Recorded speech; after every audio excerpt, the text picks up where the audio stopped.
Hola, buenas tardes. Hoy vamos a hablar sobre agentes anticoagulantes y mi nombre es David Almada para los que no me conocen. Bien, para empezar, antes de hablar de las drogas puntualmente, habría que hablar de las generalidades sobre lo que es la hemostasia. Recordarán ustedes que es un proceso complejo mediante el cual se defiende el organismo de los sangrados y en general la resultante de este proceso sería un coágulo formado por los elementos de la sangre, los elementos formes, dentro de una malla insoluble de una proteína que se denomina fibrina.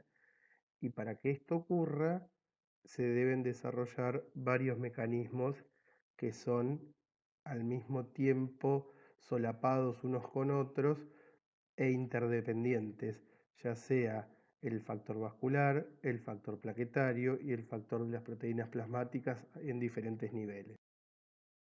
Podríamos decir, a modo de simplificación y para interpretar las cosas como nos gusta en medicinas de manera parcializada, que la hemostasia sería un mecanismo ante la injuria de la indemnidad del árbol vascular que se puede dividir en diferentes procesos concatenados, dentro de los cuales tenemos a la hemostasia primaria, que correspondería al fenómeno vascular y a la fisiología plaquetaria.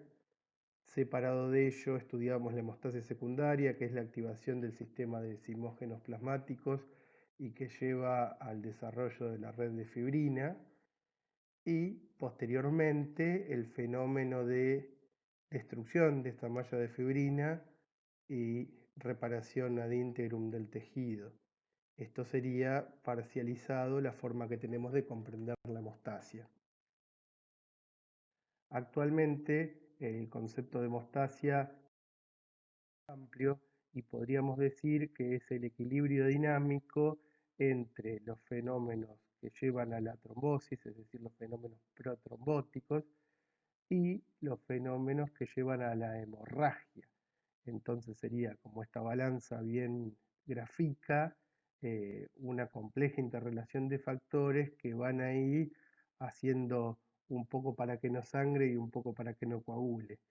Eh, y claramente podríamos interpretar todo este sistema como la defensa de la integridad del aparato circulatorio, que claramente está cerrado y funciona a alta presión. Una vez planteado lo anterior, voy a decir que acá en hemostasia primaria deberíamos abordar los fenómenos plaquetarios, dentro de los cuales se puede intervenir farmacológicamente en varios niveles, pero claramente las drogas que alteran la fisiología de la plaqueta, los antiplaquetarios en general, se denominan antiagregantes y no son objeto de esta charla. La hemostasia secundaria, acá sí vamos a abordar el sistema de coagulación de las proteínas plasmáticas. Puedo decir que es un sistema bastante complejo formado por enzimas que tienen sus primordios en proteínas generalmente desarrolladas por el hígado que denominamos zimógenos, que son proenzimas. Y además otras proteínas y otros compuestos no proteicos que se denominan cofactores. Le decimos factores de la coagulación a los que tienen dominio catalítico y cofactores a los que no lo tienen. Esto es una cosa bastante arcaica traída de la concepción anterior de la hemostasia, pero hoy por hoy sabemos que esto es todo un fenómeno dinámico en el cual se requieren superficies celulares que aporten fosfolípidos aniónicos.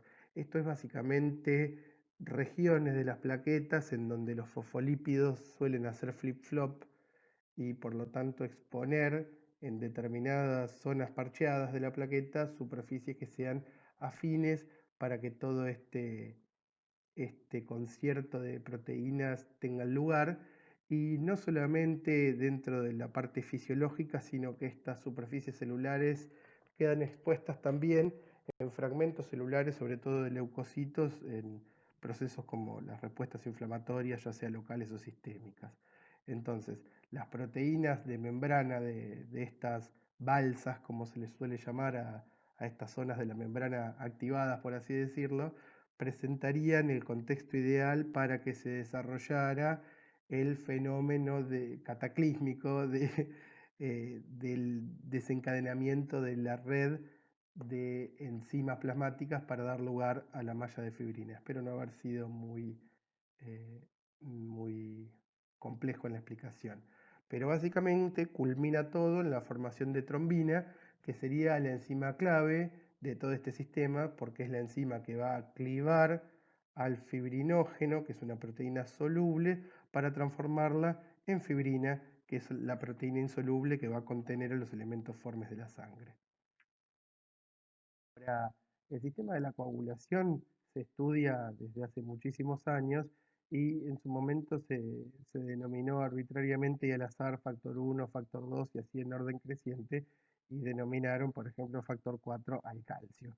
Y todavía no entiendo por qué nunca vi que estuviera escrito el factor 6. Pero podríamos decir que es un grupo de proteínas que son pasibles de ser dosadas en sangre, que tienen diferente vida media cada una. El factor 7 es el que tiene menor vida media y hay un nivel de referencia en el cual esto se mantiene en la fisiología entre los diferentes individuos y también hay otro nivel en el que las pruebas hemostáticas son normales y en el que el paciente no sangra. Entonces habría un nivel de referencia que es el normal y otro nivel que es el que hemostáticamente es competente para cada factor. Nosotros, cuando estudiamos la coagulación, no solemos dosar factor por factor, sino que tenemos pruebas generales para interpretar si estos factores de la coagulación están en cantidad y calidad, digamos, necesarios. Entonces, se acordarán ustedes que la concepción del sistema de la coagulación, la concepción clásica, constaba de una vía final común y dos posibles vías de activación, siendo la vía final común la conformada por los factores 10, 5 y 2, que se activan y formarían claramente lo que ahora se denomina complejo protrombinasa, digamos, los que clivan eh, a la protrombina perdón, al fibrinógeno para formar fibrina. Y esto sería claramente evaluado por todos los tiempos de la coagulación de nuestro laboratorio. Estamos hablando del tiempo de protrombina, también denominado quick, el KPTT, que a veces lo van a encontrar como APTT, y el tiempo de trombina. Mientras que las dos vías posibles de activación serían la intrínseca, que se inicia por los factores de la fase de contacto, el 12, el quininógeno de alto peso molecular y la precalicreína, y es evaluado por el KPTT, mientras que la vía extrínseca es iniciada por la vía del factor tisular y es evaluada eminentemente por el tiempo de protrombina o quick. Esto es la concepción clásica de la coagulación. Que hoy por hoy estamos hablando del modelo celular de la coagulación, en el cual interpretamos que la teoría de cascada es inadecuada para explicar la formación del trombo in vivo. Esta teoría era muy útil para explicar la formación del trombo in vitro, pero claramente no explica por qué el déficit de algún factor propio de una sola vía determina sangrado, por ejemplo, entre otras cosas. Entonces decimos que si la activación del sistema de manera fisiológica viene de cualquiera de estas dos vías, ¿por qué la activación de una vía no es capaz de compensar la otra? Nos lleva esto a reinterpretar el sistema y tener que tomar nuevos caminos para comprender la fisiología de la hemostasia y entender que ambas vías son necesarias porque la generación de trombina a partir de la vía extrínseca parecería ser el gatillo, pero es necesaria la activación de la vía intrínseca para generar la cantidad de trombina necesaria para sostener este coágulo. Claramente, así como existen los factores de la coagulación que generan un estado procoagulante, también hay inhibidores naturales de la coagulación, que son indispensables claramente para la fisiología de la hemostasia, y sin los cuales llevaría todo el sistema hacia lo protrombótico. Estos inhibidores de la coagulación, así como a la izquierda vemos la posibilidad de acción de la trombina cuando se activa, en clivado tanto de factores de la vía de contacto, en cofactores como el factor 8, o también en otros factores de la coagulación, como 9, 10, etcétera, tenemos por contrapartida en el gráfico de la derecha, el gráfico B, los principales inhibidores de la coagulación, siendo en color amarillo la antitrombina 3, hoy por hoy se denomina esta proteína antitrombina. En color azul tenemos el inhibidor de la vía del factor tisular y en color verde tenemos a la proteína C y la proteína S, ambas también factores K dependientes. Y por último, proteínas inespecíficas como la alfa-2 microglobulina en color rojo.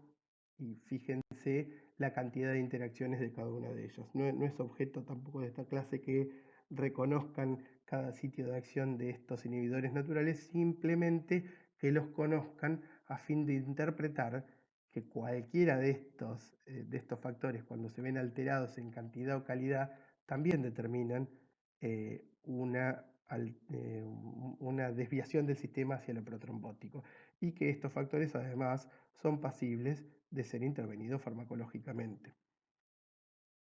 Entonces, ahora sí, con respecto a los sitios posibles de intervención farmacológica, tenemos varios agentes antitrombóticos que podríamos ubicar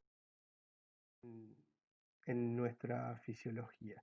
Fíjense que en cuanto a las heparinas, acá intenté ponerles en color verde las heparinas para que vean dónde actúan. Principalmente van a ver que tienen acción sobre el factor 2 activado, factor 10 activado, los factores de la vía de contacto y el inhibidor de la vía del factor tisular. Mientras que los antivitamina K, que la tenemos acá marcados con el color rojo, van a tener acción sobre el factor 7, el factor 10, el factor 9 y el factor 2, claramente, porque son los factores que denominamos históricamente K-dependientes, porque requieren una modificación a nivel hepática que les confiere la posibilidad de fijar calcio a través de una gamma carboxilación. Entonces estos dos carboxilos juntos darían la posibilidad de fijar el calcio que tiene dos valencias y los haría aptos para ser factores de la coagulación. Este es un paso necesario para que estos factores sean útiles.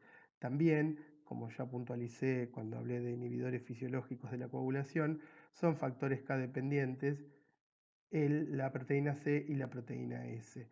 Y esto adquiere relevancia porque la utilización de antivitamina K podría determinar una reducción de estas dos proteínas, la C y la S, y podría generar de alguna manera también un estado protrombótico en las primeras horas de utilización.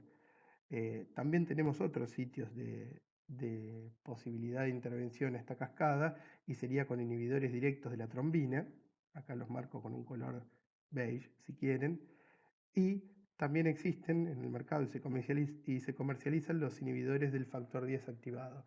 Estos dos ítems últimos son los que se encuadran como nuevos anticoagulantes orales, que son anticoagulantes de acción directa.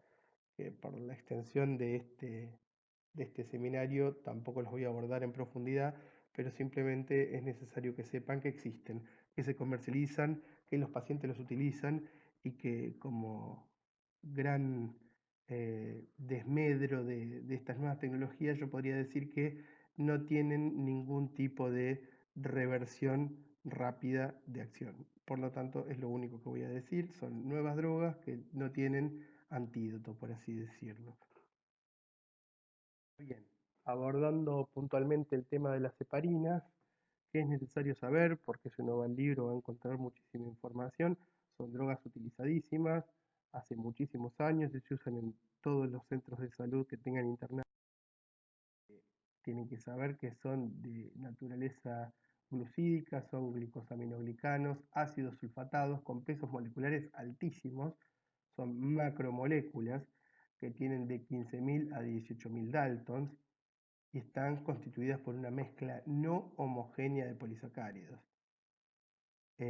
Esta sería la heparina no fraccionada, la clásica, que se une a la antitrombina 3, que como dije hoy se llama hoy por hoy antitrombina, e inhibe a los factores 2 y 10 activados, por igual. También inhibe a los famosos factores de la vía de contacto, por lo cual son útiles en determinadas situaciones clínicas. La actividad anti-2 y anti-10 está en igual proporción, como se los dije, acá se los dejo escritos. ¿Cuál es el mecanismo de acción de la heparina? Fíjense que la antitrombina es capaz de unirse a varios de estos factores de la coagulación activados, pero sin heparina tiene una dificultad para hacerlo. Ante la presencia de heparina, que tiene una porción pentasacárida que hoy por hoy ya se ha producido este pentasacárido de manera comercial también, y tiene utilidad y tiene eficacia farmacológica para anticoagular también, se une al factor 2 activado y a la antitrombina en este complejo ternario, eh, y luego la heparina se disocia y deja la antitrombina junto con el factor 2 activado. Y esto hace que esta heparina disociada sea reutilizada para seguir cumpliendo su función. Bien, como ventajas de la heparina, acá les dejo, imagínense ya el frasquito de sulfato de protamina, porque lo que tienen que saber como principal ventaja de la heparina no fraccionada es que puede ser antagonizada y neutralizada en dosis conocidas por el sulfato de protamina. Es decir, tiene antídoto ante la dosis exacerbada o la intoxicación. Además es útil en insuficiencia renal y también al ser un anticoagulante tanto in vivo como in vitro, tiene gran utilidad y uso en la prevención de trombosis de dispositivos médicos, como por ejemplo catéteres o stents, y claramente se puede utilizar en estos dispositivos de manera rutinaria. Entonces, a saber, la heparina no fraccionada tiene estas ventajas. Además, también sirve para realizar test diagnósticos y, por ejemplo, preservar la sangre anticoagulada dentro de un tubo. Entonces, eso hay que tenerlo en cuenta, no solamente la heparina como fármaco para administrar un organismo, sino como anticoagulante para todo tipo de situaciones y contextos. Además, hablando ahora sí en la forma de administración y las vías posibles, se puede realizar tanto la aplicación de heparina intravenosa como subcutánea. Si lo vamos a hacer de manera intravenosa, se suele utilizar un bolo de inicio, acá están las dosis que se las dejo, y seguido por un goteo continuo, es decir, una dosis de carga y una dosis de mantenimiento. Y esta dosis de mantenimiento, si se realiza con bomba de infusión, mucho mejor, porque debe ser controlada. Cuando digo debe ser controlada es que se requiere monitoreo con KPTT. No hay una dosis fija que no requiera el monitoreo. Esa es la gran desventaja. Debemos monitorizar esta heparina, independientemente de la vía de administración que utilicemos, cuando estamos hablando de la heparina no fraccionada. Entonces, acá tienen las dosis para la vía subcutánea. Ahora sí, en cuanto al mecanismo de acción de las heparinas no fraccionadas con respecto a las heparinas de bajo peso molecular, veremos que acá la antitrombina 3, que tiene capacidad de unirse tanto al factor 2 activado como al factor 10 activado, tiene catalizada esta unión por la heparina para ambos factores, siendo la heparina no fraccionada, mientras que las heparinas de bajo peso molecular solo ayudarían a realizar esta unión entre la antitrombina y el factor 10 activado, no alterando el factor 2 activado, las heparinas de bajo peso molecular. Creo que es bastante claro el esquema igual. Hablamos de heparinas de bajo peso molecular, estamos hablando de diferentes compuestos, eh, dentro de los cuales los pesos moleculares van a estar entre los 2000 y los 10.000 Daltons, mientras que las heparinas no fraccionadas empezarían en los 15.000. Y particularmente la que se usa en nuestro medio es la enoxaparina. Todas las demás existen, se comercializan, no son tan comunes en Argentina, y servirían en principio para las mismas indicaciones que las heparinas no fraccionadas, excepto las cuestiones de la vía de contacto. En cuanto a las ventajas y particularidades de las heparinas de bajo peso molecular, eh, claramente dijimos la eficacia en la inhibición del 10 activado y la ausencia de actividad inhibitoria sobre el 2 activado. Esto eh, se nota por una relación anti-10, anti-2, aproximadamente 2:1 o 4:1, y la principal ventaja es que no requiere monitoreo, por eso que se utilizan. Uno puede aplicar heparina de bajo peso molecular a la mayoría de los pacientes sin pensar para nada en tener que controlarla.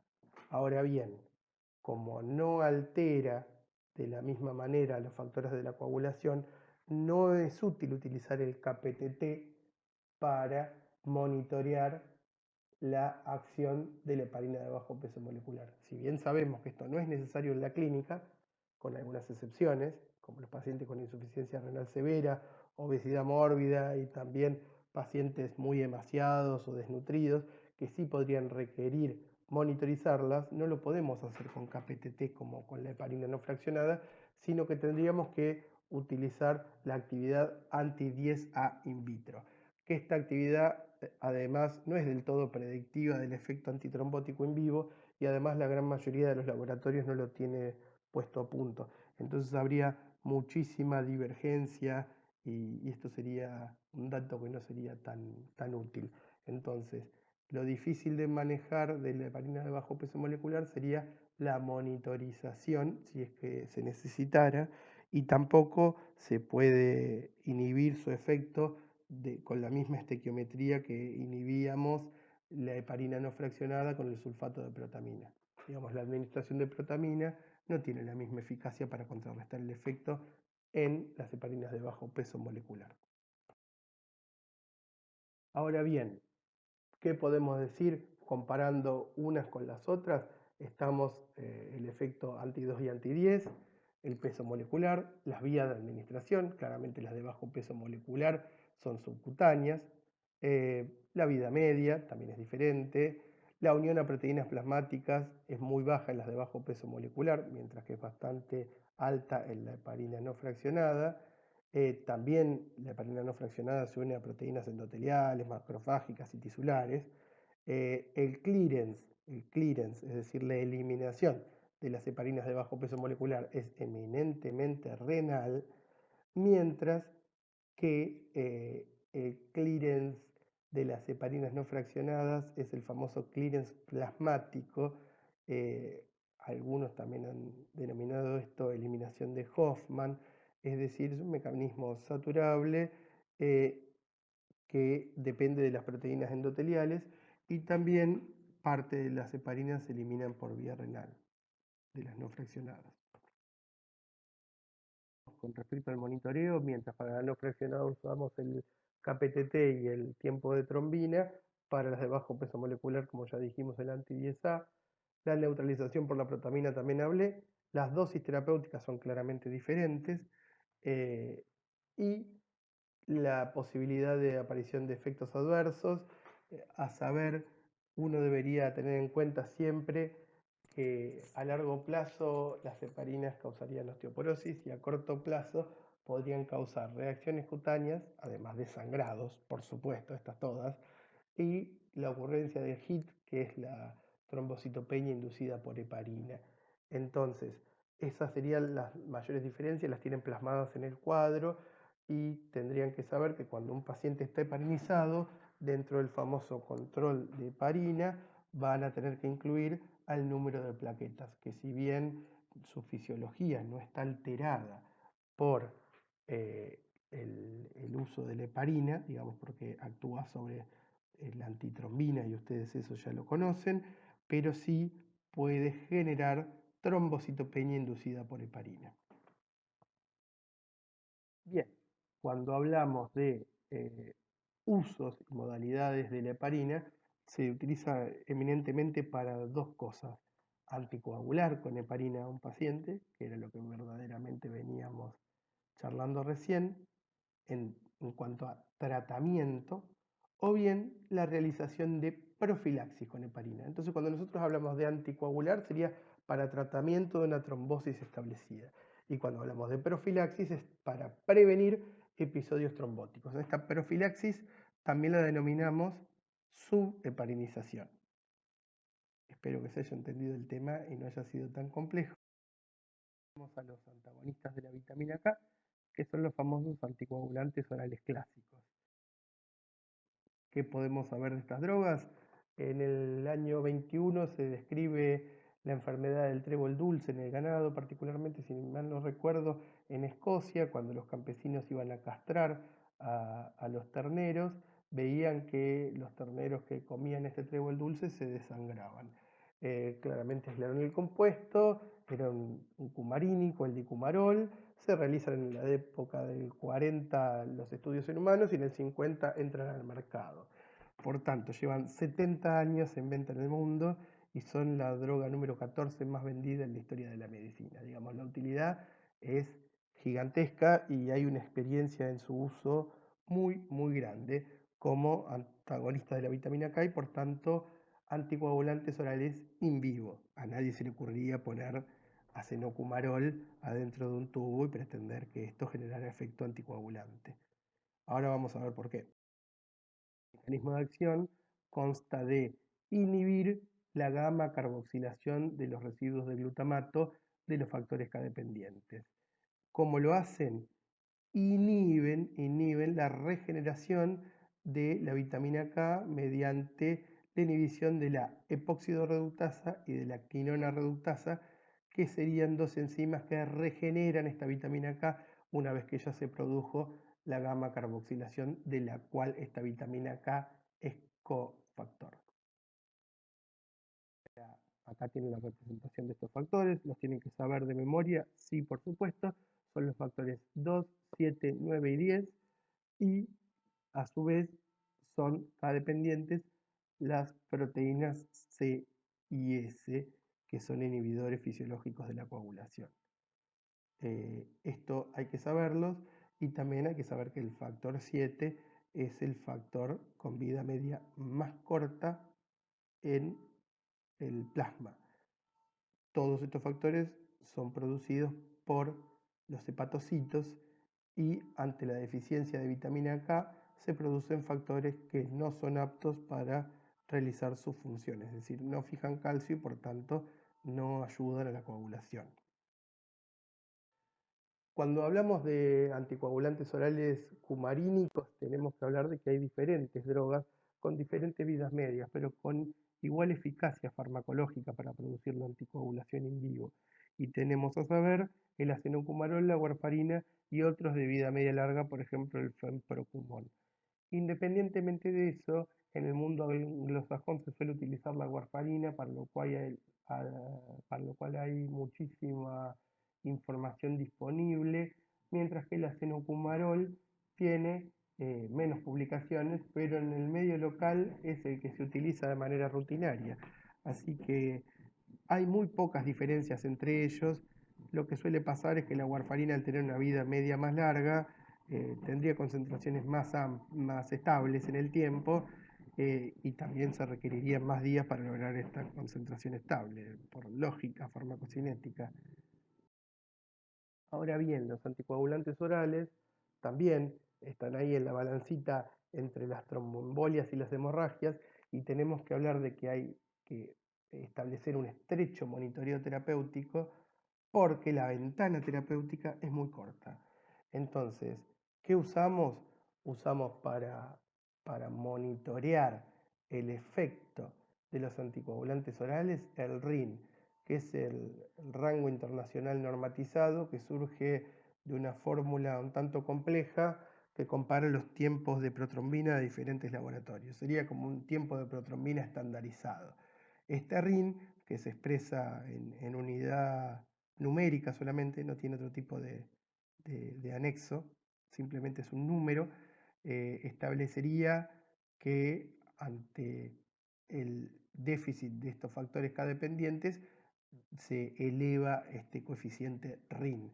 nosotros buscamos como target terapéutico en la mayoría de los pacientes que van a ser anticoagulados un RIN entre 2 y 3, siendo el RIN 1 el del paciente no anticoagulado. Y únicamente se debería hablar de este RIN en los pacientes que están anticoagulados con antivitamina K, porque también podríamos tener la situación en la cual una persona con insuficiencia hepática produjera menos factores de la coagulación y decir, el paciente tiene tanto de RIN. Bueno, ese RIN no sería interesante ni válido en la práctica clínica. El RIN es útil en tanto y cuanto el paciente esté anticoagulado con antivitamina K. Ahora bien, damos a un paciente antivitamina K. ¿Qué le puede ocurrir como efecto adverso? La verdad que no son tantos los efectos adversos, pero sí severos. Hemorragias fatales y no fatales para cualquier tejido u órgano, claramente, más teniendo en cuenta el tipo de paciente que utiliza los anticoagulantes orales, generalmente población añosa, cardiópata, etcétera, que se confunde las dosis, que toma de más, que verdaderamente tiene muchas otras interacciones dentro de lo que es la cantidad de fármacos que ingieren. Otra posible efecto adverso sería la necrosis de la piel u otros tejidos. Acá habría que descartar el déficit de proteína C y proteína S, sobre todo porque claramente ante el déficit de estos inhibidores de la coagulación habría posibilidad de generar microtrombosis porque se genera la ausencia de esto y se generarían fenómenos protrombóticos periféricos antes de estar establecida la actividad anticoagulante. Y habría otras reacciones menores y menos frecuentes como microembolización sistémica de colesterol, alopecia, urticaria y dermatitis. Pero generalmente los efectos adversos serían esos, la hemorragia y la necrosis de la piel, que habría que ir a investigar trombofilias y cosas por el estilo. Una vez interpretado que el perfil de adversos es limitado, esto no quiere decir que sean drogas extremadamente seguras, sino que se registran muchísimas hemorragias al año y conlleva una gran morbilidad estar anticoagulado con antivitamina K. Por eso uno debe ser conservador en la práctica. A nivel de interacciones medicamentosas, dirían ahorita, son los reyes de las interacciones. ¿Por qué? Porque hay drogas que generan la potenciación de los anticoagulantes y hay otras que generan la pérdida de potencia de los anticoagulantes. Dentro de las que generan potenciación tienen acá una listita bastante interesante, sobre todo serían los inhibidores del CIP450, pero no solo por meterse con las enzimas microsomales se genera potenciación, sino que hay en diferentes sitios de acción hepática que potencian la acción de los anticoagulantes orales. Pero hay que saber puntualmente los que están marcados, por lo menos en amarillo. Si es posible, sépanse todas. Que le producen inhibición, sobre todo van a ser los que son potenciadores, digamos, inductores enzimáticos. Particularmente, acuérdense, los anticonvulsivantes, la rifampicina y alguna más. Eh, Sepan que esto es lo mismo que estudiaron cuando estudiaban farmacocinética en inductores e inhibidores enzimáticos. Si decimos que los antivitamina K son metabolizados en hígado, bien, cualquier inhibidor enzimático los potenciará y cualquier inductor enzimático los inhibirá a ellos mismos. En cuanto a la conveniencia de dar anticoagulantes orales, eh, es bastante complicado, el paciente debe ser educado y debe consultar con cada medicamento nuevo, no puede tomar AINES, debe suspender en forma programada para cirugías o procedimientos odontológicos, no puede irse de vacaciones ni ausentarse mucho tiempo del control, porque el monitoreo debe hacerse de manera estrecha, y si tiene hemorragias o hematomas, epistaxis, etcétera, debería suspender y consultar además de tener restricciones dietarias, por así decirlo. ¿Qué sería esto? No sería restringir alimentos, pero explicar al paciente que las drogas de hojas verdes tienen mucha vitamina K y que eso antagoniza la acción de los antivitamina K, por supuesto. Entonces, tener en cuenta que tiene que tener una ingesta estable de verduras de hojas verdes. Y claramente esto determina una disminución de la calidad de vida del paciente. Si estamos diciendo que tiene tantas interacciones, que a nivel de la conveniencia debe ser monitoreado, que predispone a tener hemorragias severas y no severas, claro, disminuye la calidad de vida del paciente, de esto no tenemos ni duda. Además, son usados como el paradigma de la toxicidad por la frecuencia y severidad de los efectos adversos que producen. Primera causa de muerte por medicamentos en países desarrollados, principal causa de consulta a emergencias, perfil farmacodinámico impredecible. No sabemos qué dosis es la dosis que corresponde a cada paciente, sino que lo vamos titulando. ¿Esto qué quiere decir? Que vamos haciendo prueba y error hasta que encontramos la dosis que mantiene el RIN entre 2 y 3, y además solo están en rango terapéutico en el 60-70% del tiempo, incluso en los mejores lugares. Entonces son drogas que son de cuidado. Y claramente si buscáramos el anticoagulante ideal, quisiéramos nosotros que fuera oral, que comenzara rápido, que se desactivara rápido, que tuviera una dosis fija, que no tuviera monitoreo, que tuviera una respuesta predecible con una amplia ventana terapéutica, que no interfiriera ni con otras drogas ni con la dieta, que no produjera trombocitopenia, que tuviera catabolismo extrarrenal, porque la mayoría de los que los usan son añosos y tienen alteraciones en la función renal, que claramente tuviera un antídoto, entre paréntesis, que este antídoto estuviera disponible en todos lados y a bajo costo, y que la droga en sí tuviera un bajo costo. Fíjense que de esto los anticoagulantes orales cumplen menos de la mitad, entonces claramente lejos están de ser el anticoagulante ideal, son el anticoagulante que tenemos disponible. Tenemos básicamente, globalmente, contraindicaciones absolutas y relativas del tratamiento anticoagulante, ya sea con ACO y con heparinas. Claramente hay diferencias. Las heparinas pueden ser usadas en el embarazo y en alteraciones hepáticas graves, mientras que los anticoagulantes orales no, porque los anticoagulantes orales también interfieren con la gamma carboxilación de proteínas del hueso, que son imprescindibles para el desarrollo normal del feto, así que la terapéutica anticoagulante oral con dicumarínicos está formalmente contraindicada en embarazadas y en niños pequeños. Y después, eh, la- las contraindicaciones son compartidas, que claramente son hemorragias activas, amenaza de aborto, aneurisma cerebral, plaquetopenia por debajo de 50.000, o traumatismo importante, parto reciente, sangrado reciente, úlcera reciente o cualquier otro sangrado reciente en algún territorio sensible. Espero que se haya entendido. Esto claramente lo pueden ampliar en los libros de texto, simplemente en una clase para que tuvieran un pantallazo. Muchas gracias por... Y recuerden siempre que los cumarínicos se utilizaban antes como veneno para ratas. Tengan cuidado con ellos. Gracias.